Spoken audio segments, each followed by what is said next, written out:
Nesta manhã, leremos o texto de João, capítulo 20, versículo 21. Diz a palavra de Deus: Então Jesus lhes disse pela segunda vez: Paz seja convosco.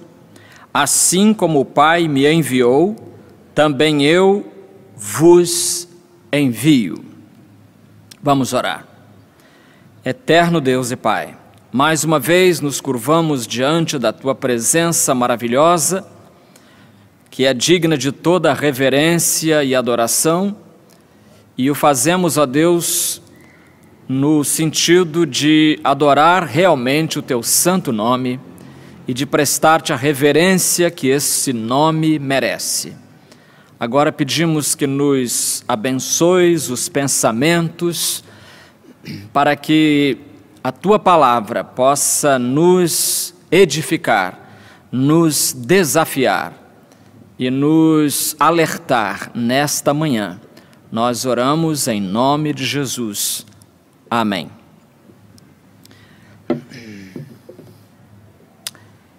Já vimos algumas possíveis respostas que o crente deve dar à pergunta formulada por Pilatos durante o julgamento de Jesus. A pergunta era: que farei de Jesus chamado o Cristo? Vimos que o crente pode responder assim: eu crerei nele.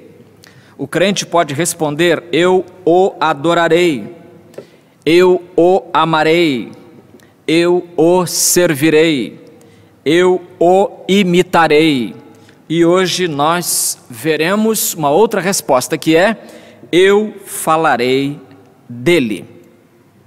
Eu falarei dele, de Jesus. Esta ideia de falar de Jesus decorre de uma outra ideia. A ideia de que uma pessoa convertida não desejará ir para o céu sozinha. Ou, dito de outra forma, a bênção de ter Jesus conosco e dirigindo as nossas vidas é tão grande que nós não quereremos ir sozinhos para o céu, mas quereremos levar alguém conosco, quereremos repartir essa bênção. Em primeiro lugar, nós vamos ver que falar de Jesus é a nossa missão. Jesus diz em nosso texto: Pai seja convosco, quando ele viu os discípulos, e ele disse: assim como o Pai me enviou, também eu vos envio. Ao grande missionário Davi Livingstone se atribui esta frase: Deus tinha somente um filho, e ele foi missionário e médico. Então, por isso, Davi Livingstone, que também era médico, decidiu ser missionário. Assim, ele poderia imitar o Filho de Deus. Jesus é o missionário por excelência. Ele diz: assim como o Pai me enviou. Então, ele é missionário. Ele é mais do que missionário, ele é o modelo do missionário, aquele modelo que todo missionário quer reproduzir no seu ministério. Falar de Cristo, meus queridos amigos, é uma nobre missão. E por que é uma nobre missão? Pela seguinte razão: é missão nobre porque recebida do Senhor. O nosso texto diz: assim como o Pai me enviou, diz Jesus, também eu vos envio. Também eu vos envio. Então, o falar de Jesus implica obedecer a Ele, e não falar, desobedecer. Quem não estiver falando de Jesus, estará desobedecendo a Jesus. Foi por isso que Pedro e João quiseram e disseram perante as autoridades, lá em Atos 4:20, pois não podemos deixar de falar das coisas que vimos e ouvimos. Não podemos deixar de falar das coisas que vimos e ouvimos. Viram Jesus fazer, ouviram Jesus dizer, e agora os apóstolos Pedro e João e todos os outros estão apenas passando adiante aquilo que eles viram e aquilo que eles ouviram. Então é missão nobre por causa disso, porque foi recebida do Senhor. Mas também é missão nobre porque falar de Jesus realiza o ideal de Cristo aqui na terra. Quando nós falamos de Cristo, meus queridos, nós estamos nos identificando com a missão de Cristo desenvolvida aqui na terra. Se são formosos, se são belos os pés daqueles que anunciam coisas boas, não há conversa mais sublime do que aquela que comunica as boas novas de salvação. Um missionário, Stanley Jones, que escreveu vários livros, no último deles, ele escreveu o seguinte: eu sempre digo, meio de brincadeira, que quando eu chegar ao céu, pedirei 24 horas para ver os meus amigos, e então irei até ele, até Deus, e direi: o Senhor não tem um mundo aí em algum lugar onde haja pessoas caídas, precisando de um evangelista como eu? Por favor, mande-me para lá. Ou seja, o seu espírito missionário era tão grande, o desejo de estar recuperando pessoas era tão imenso e intenso, que ele aventa essa hipótese, né? Ele pensa nessa, ele imagina essa situação de chegar no céu, cumprimentar os amigos, conversar um pouco com eles e depois se dirigir ao Senhor e perguntar: Senhor, o senhor tem por acaso aí algum lugar que esteja precisando de um evangelista? Eu estou às ordens, eu estou à disposição, eu quero falar de Jesus. Meus amigos, o recebimento dessa tarefa torna a igreja uma instituição eminentemente missionária, de modo que falar de Cristo se constitui na razão de o Senhor nos ter deixado ainda aqui neste mundo. Por que estamos aqui? Por causa disso, para falarmos de Jesus para mais pessoas, para o maior número possível de pessoas. Eu gosto de uma frase provocante da parte de um autor chamado Howard Butt Jr.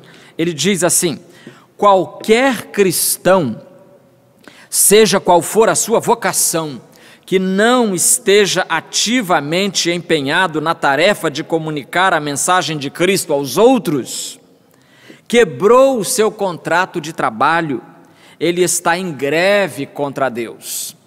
Qualquer cristão, qualquer servo de Deus, seja qual for a vocação, pode ser pastor, pode ser missionário, pode ser diácono, pode ser professor da escola dominical, pode ser músico, pode ser quem for, que não esteja empenhado na tarefa de comunicar a mensagem de Cristo, é digno de ser despedido, porque quebrou o seu contrato de trabalho. Então, falar de Cristo é a nossa missão, e se formos sinceros e obedientes, nós cumpriremos essa missão, haja o que houver. Mas, em segundo lugar, falar de Cristo é uma experiência que nos remete à palavra de Deus. Falar de Cristo não é falar ao vento, coisas da nossa imaginação, coisas da nossa cabeça, mas é vincular a nossa fala à fala de Cristo, ou seja, à palavra de Deus. Se você fizer um breve exame dos sermões, dos discursos do Novo Testamento, você vai notar que ficará evidente que os primeiros cristãos evangelizavam com a Bíblia.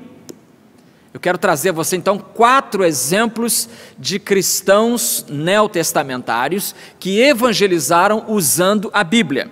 O exemplo de Pedro, de Estevão, de Filipe e o próprio Jesus.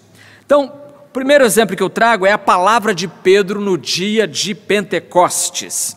Você lembra que lá em Atos 2, em Jerusalém, aconteceu a descida do Espírito Santo. E naquele dia Pedro se levantou e proferiu o primeiro sermão registrado da era da igreja. Pedro aproveitou o zum que ele estava ouvindo para introduzir a palavra de Cristo.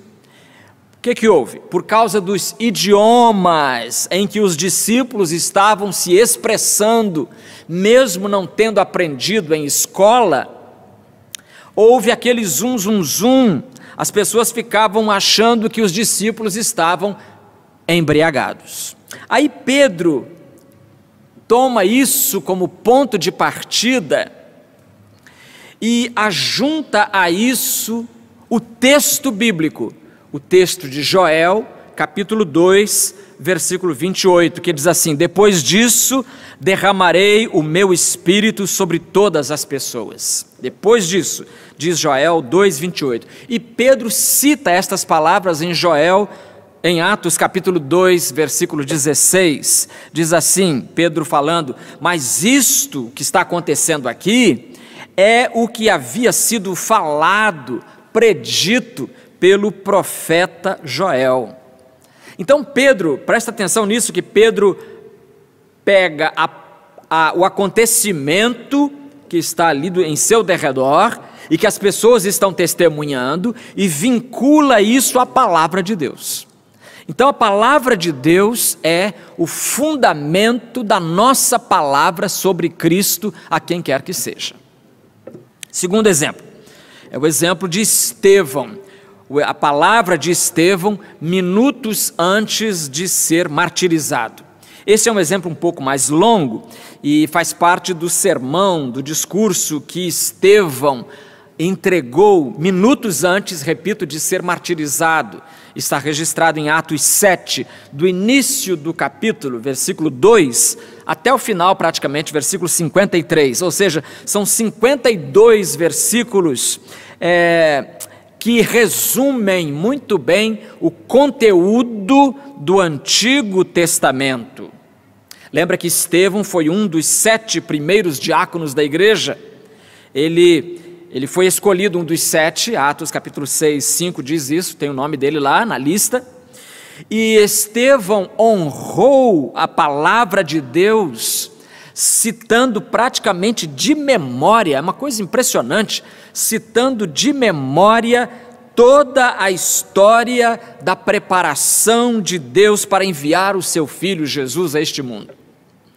Se você espremer o sermão de Estevão, vai colher, vai aparar aqui embaixo, Bíblia pura. O conteúdo é totalmente bíblico, falando de Jesus, prometido no Antigo Testamento e cumprido no Novo Testamento. O terceiro exemplo é o exemplo de Filipe, a palavra de Filipe ao evangelizar o ministro das finanças da Etiópia. Este é um texto de sobejo conhecido, que está em Atos capítulo 8, versículos de 26 a 40, que nos fala de um importante personagem na sociedade etíope. Era um ministro de Estado e ele estava viajando de volta de Jerusalém para sua casa e estava lendo a Bíblia. E ele estava lendo Isaías 53 e quando chega nos versículos 7 e 8, ele engasga e o Espírito Santo de Deus separa outro diácono. É interessante que os diáconos foram separados por Deus para servir as mesas, não é assim? Mas eles acabam indo além disso e pregando também, fazendo o trabalho dos apóstolos. O que é maravilhoso, que todo crente fizesse isso. Todo crente deve falar de Cristo, não só os apóstolos, mas também os diáconos, mas também todo mundo. E então o Senhor destacou Filipe para ir e falar de Cristo àquele homem. E Filipe se aproximou da carruagem, fez uma pergunta, foi convidado a subir na carruagem e a entreter uma conversação agradável com aquele viajante. Em Atos 8, 35 lemos: então Filipe, depois que subiu a carruagem, passou a falar, e começando por essa passagem de Isaías 53, 7 e 8, começando por essa passagem da Escritura, anunciou-lhe o Evangelho de Jesus. Está notando? Todos os sermões do Novo Testamento, eles pegam sempre um gancho para pendurar a mensagem de Cristo no Antigo Testamento. A palavra de Jesus é um outro exemplo. A palavra de Jesus aos desanimados discípulos de Emaús. Você lembra disso?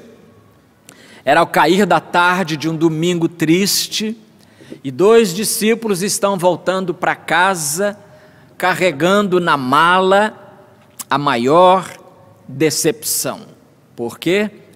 Porque eles esperavam que Jesus fosse o Messias vitorioso, mas eles viram Jesus ser sepultado na sexta-feira, e o sábado passou, e o domingo chegou, e nada, para eles, nada tinha acontecido. Na verdade, Jesus já havia ressuscitado, mas eles ainda não sabiam. Veja só, queridos, como é diferente, como é horrível não falar de Jesus, porque Jesus já estava vivo e eles não sabiam, ninguém falou para eles.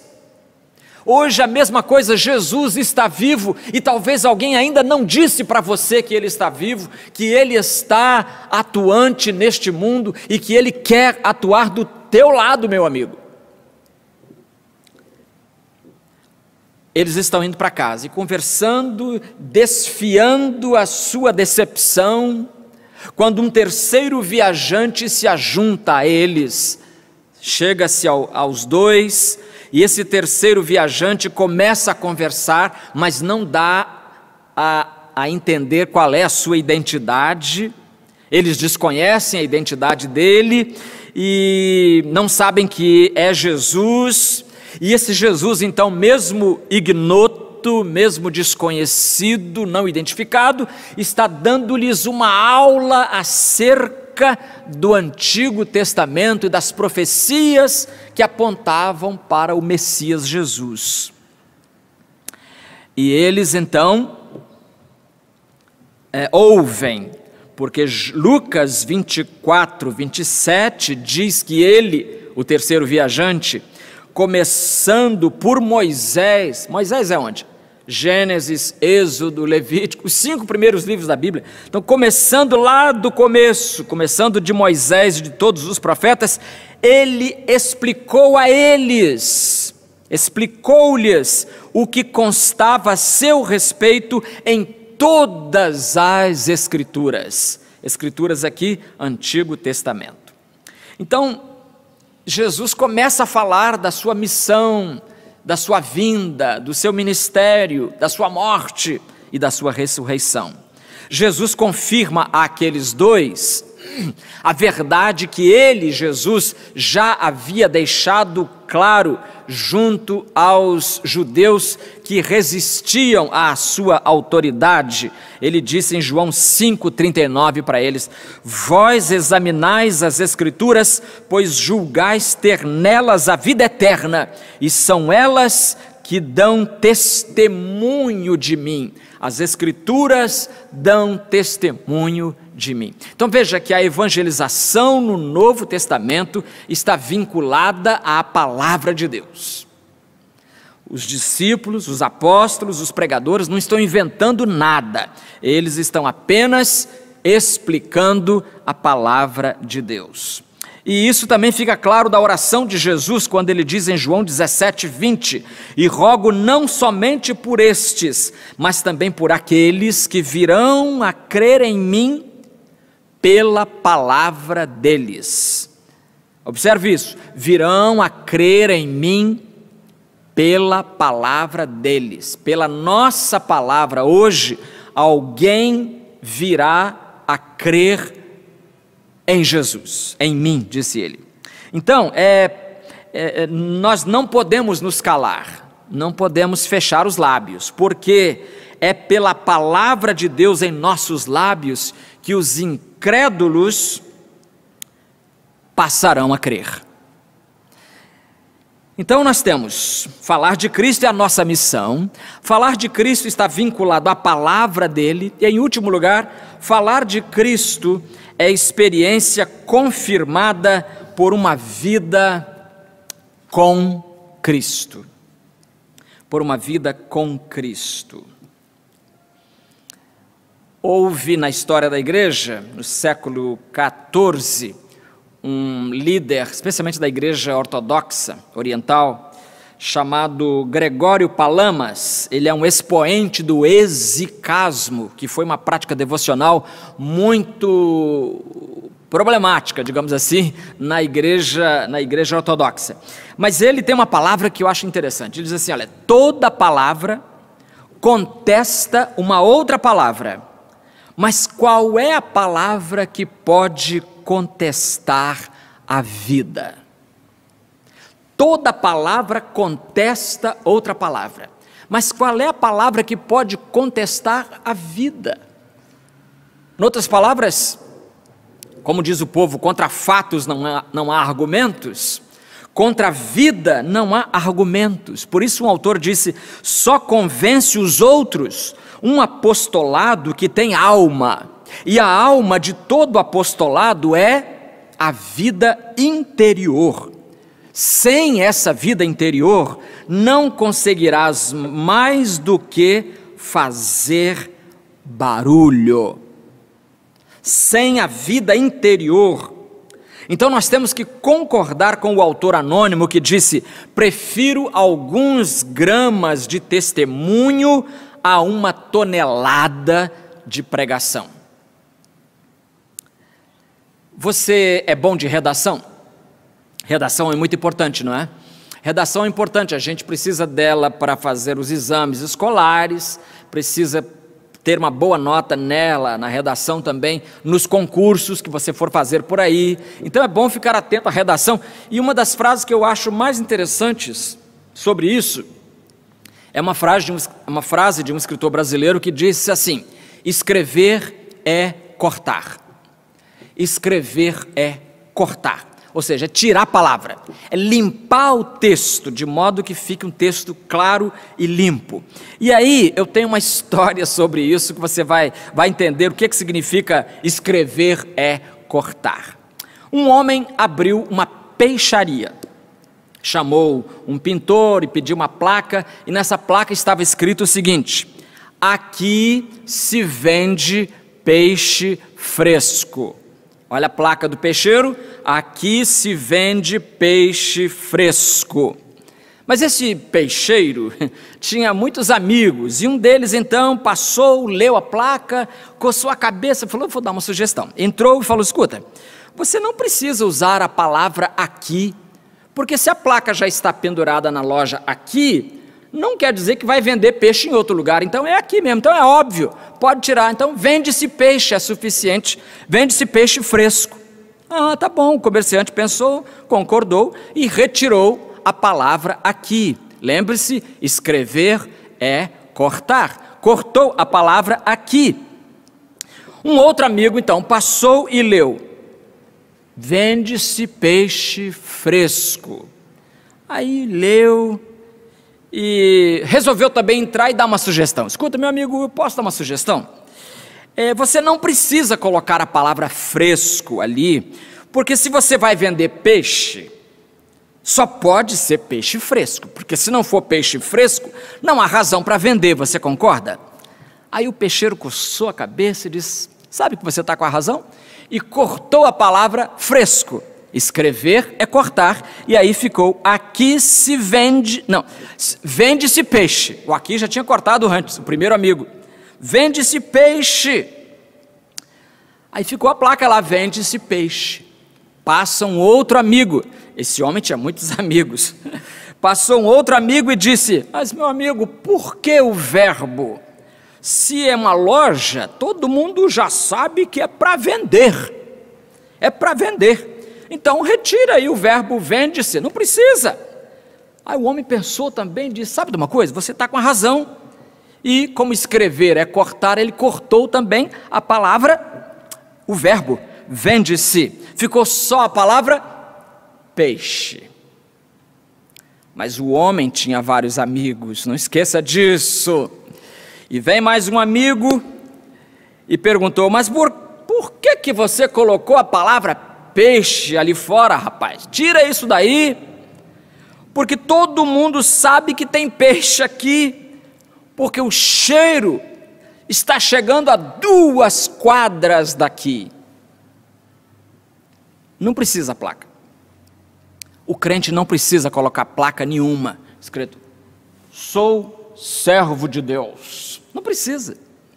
A vida dele, o perfume que ele exala na vida, já mostra que ele é um servo de Deus. Dwight L. Moody, grande pregador do século XIX, dizia assim: de cada 100 pessoas, uma lerá a Bíblia, as outras 99 lerão o cristão. Repetindo, de cada 100 pessoas, uma lerá a Bíblia, as outras 99 lerão o cristão. O evangelismo ou a evangelização, meus queridos, ocorre quando o cristão fica tão inflamado em seu contato com o fogo central de Cristo, que por sua vez põe fogo nos outros também. E se você não sente desejo de falar de Cristo, eu sugiro que você, querido irmão, se você não sente vontade de falar de Cristo, verifique a sua comunhão com Deus, porque pode estar ali a explicação para a sua frieza, para a sua indiferença. Eu quero terminar contando a história de um missionário, chamava-se Tom Tipton, e ele foi missionário num lugarejo, no fim do mundo, na África, num país chamado Uganda, lá no interior de Uganda. E ele começou no seu desejo de ganhar aquela aldeia para Cristo, começou a falar de Jesus, mas parece que ninguém queria ouvir a mensagem. Você já encontrou pessoas assim também. Você tenta evangelizar e as pessoas resistem. Mas uma pessoa estava disposta a ouvir a mensagem. Só que essa pessoa era um leproso, e na sua a lepra já tinha feito com que ele perdesse as 2 pernas e um braço. Então só tinha um braço. E o leproso aceitou a Cristo. E o missionário Tipton ensinou-lhe alguns versículos da Bíblia e ensinou a ele também alguns hinos e cânticos. Esse missionário teve que se ausentar por quase um mês, ficou longe da aldeia, e quase um mês depois ele voltou. E ao retornar à aldeia, ele encontrou um grupo de pessoas reunidas e cantando os hinos que o leproso havia lhes ensinado. Então o missionário perguntou: o que aconteceu por aqui? O que aconteceu durante a minha ausência? Aí ele foi informado que aquele leproso, sem as 2 pernas e sem um braço, só com um braço, aquele leproso havia rastejado de cabana em cabana. Havia rastejado de cabana em cabana, usando apenas um braço, o braço que lhe restou, e em cada cabana ele falou do Evangelho de Jesus. Meus amigos, Jesus disse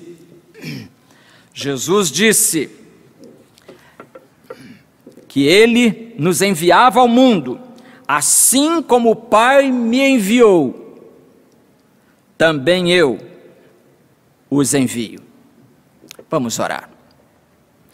Obrigado, Senhor, porque enviaste Jesus como missionário perfeito a este mundo. Agora pedimos que nos faças a nós também missionários como Ele foi.